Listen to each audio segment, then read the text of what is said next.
अरे सहलो न जाए बिना दुल्हा के जवानी हमसे, रहलो न जाए बिना बाल के जवानी हमसे, सहलो न जाए बिना दुल्हा के जवानी हमसे, सहलो न जाए बिना बाल के जवानी हमसे।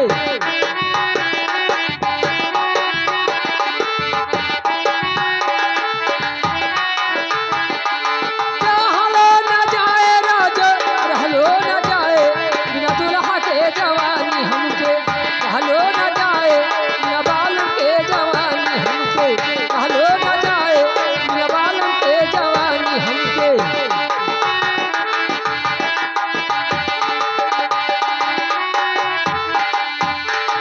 तोती सारी जवानी मरे हर जगह पे आई, अरे सड़िया के भार मुझसे, अरे सहलो न जाए बिना बाल के जवानी हमसे, सहलो न जाए बिना दुल्हा के जवानी।